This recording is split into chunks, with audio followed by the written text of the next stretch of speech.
Assalamualaikum warahmatullahi wabarakatuh. Perkenalkan, nama saya Muhammad Heri Muktijat. Saya mahasiswa Fakultas Hukum Universitas Surya Kencana Cianjur. Di sini saya akan mereview kembali mata kuliah Hukum Pidana lanjutan. Dosen Profesor Dr. Haji Aini Nuraini SHMH beserta asisten dosen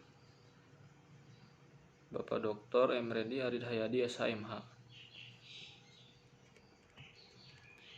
Yaitu materi pertemuan kelima, yaitu bab 2 tentang penyertaan atau Delmening part 3.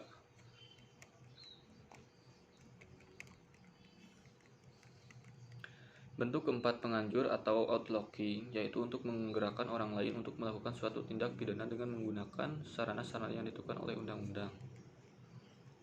Jadi antara penganjur dengan penyuruh melakukan hampir sama, yaitu adanya usaha untuk menggerakkan orang lain sebagai pelaku material atau autor materialis. Perbedaannya adalah yang pertama dalam penganjuran, sarana yang digunakan diatur dalam pasal 55 ayat 1 sub kedua, yaitu diatur secara limitatif atau terbatas.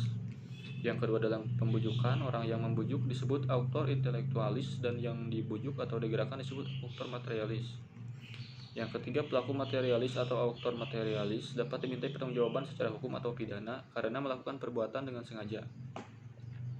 Bunyi pasal 55 ayat 1 sub kedua, yaitu mereka yang memberi atau menjanjikan sesuatu dengan menyalahgunakan kekuasaan atau martabat dengan kekerasan, ancaman atau penyesatan, atau dengan memberi kesempatan, sarana atau keterangan dengan menganjurkan orang lain supaya melakukan perbuatan. Contoh yang memberi atau menjanjikan sesuatu. Pak Tony mau gak nilai bagus, kata Ibu Dekan. Asal Pak Tony tunjuk dulu orang yang bernama Saragih.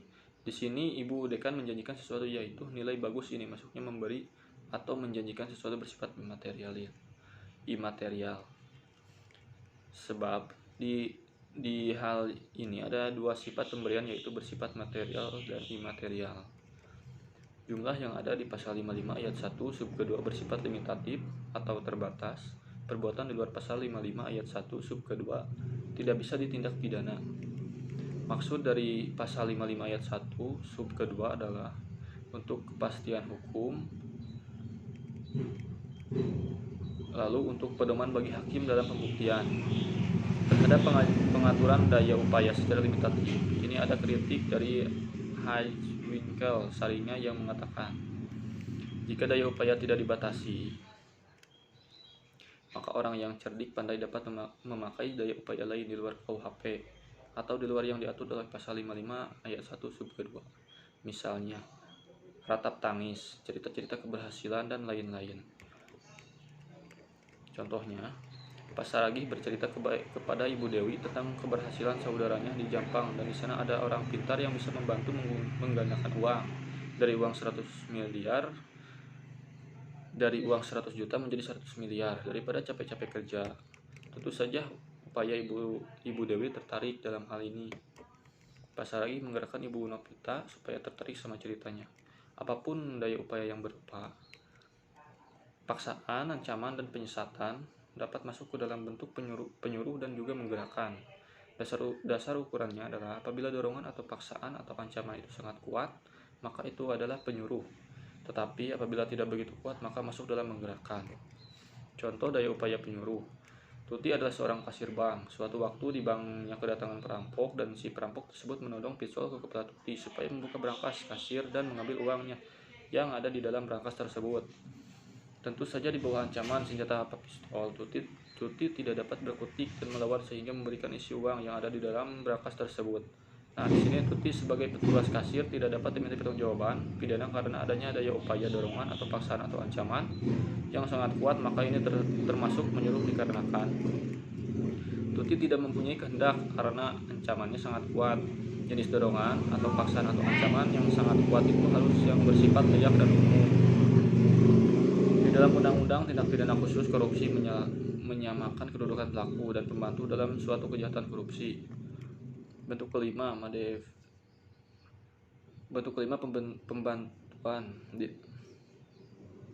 diatur dalam pasal 56 KUHP, yaitu ada dua hal bentuk. Yang pertama pada saat kejahatan dilakukan, Dalam hal ini tidak ditentukan bentuknya secara limitatif dalam undang-undang. Yang kedua, sebelum kejahatan dilakukan. Dalam hal ini undang-undang memberikan batasan atau limitatif, yaitu berupa memberi kesempatan, saran atau keterangan. Pertanggungjawaban pembantu. KUHP mengatur pemindanaan untuk membantu adalah lebih ringan daripada pelaku pada pasal 57 ayat 1 dan ayat 2 KUHP, yaitu yang pertama, maksimum pidana pokok dikurangi sepertiga ayat 1. Yang kedua, apabila kejahatan diancam pidana mati atau seumur hidup, maka maksimal pidana adalah 15 tahun ayat 2. Pengecualian terhadap prinsip di atas adalah A. Pasal 333 ayat 4 yang berbunyi merampas kemerdekaan orang untuk membantu pidana sama dengan pelaku. B. Pasal 232 ayat 3 menyimpan barang membantu dipidana sama dengan pelaku. Pidana tambahan untuk membantu sama dengan pelaku pasal 57 ayat 3. Untuk pasal tambahannya sesuai yang tercantum dalam pasal 10 sub B. Dalam pertanggungjawaban pembantu KUHP menganut sistem tidak tergantung pada pertanggungjawaban pelaku.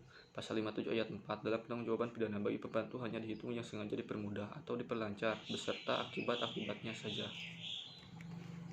Pasal 58 KUHP mengatur mengenai kualitas pribadi yang dapat menghapus, mengurangkan, atau memberatkan pengenaan pidana bagi pelaku tindak pidana.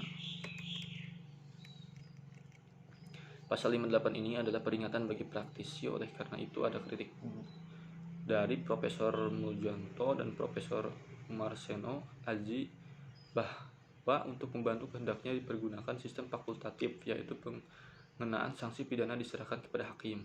Penyertaan dengan kealpaan atau corpus delicti meaning, tindak pidana yang disebabkan karena kealpaan pada prinsip tidak dapat dipidana karena tidak mempunyai unsur kesengajaan. Misal, memberi gunting pada B. A memberi gunting pada B yang katanya mau menggunting kain, tetapi ternyata digunakan oleh B untuk melakukan kejahatan. Contoh yang kedua, pada saat B memasuki rumah C dengan maksud mencuri, dia berkelakuan pura-pura kehilangan kunci, sehingga ketika ketahuan oleh A yang sedang ronda, tidak curiga bahwa B hendak mencuri. Bahkan A berusaha membantu B untuk mencegat jendela rumah agar B dapat masuk. Berdasarkan contoh di atas, maka mereka yang membantu melakukan tindak pidana tidak dapat dikarenakan sanksi pidana karena tidak mempunyai unsur kesalahan. Sekian review dari saya. Wassalamualaikum warahmatullahi wabarakatuh.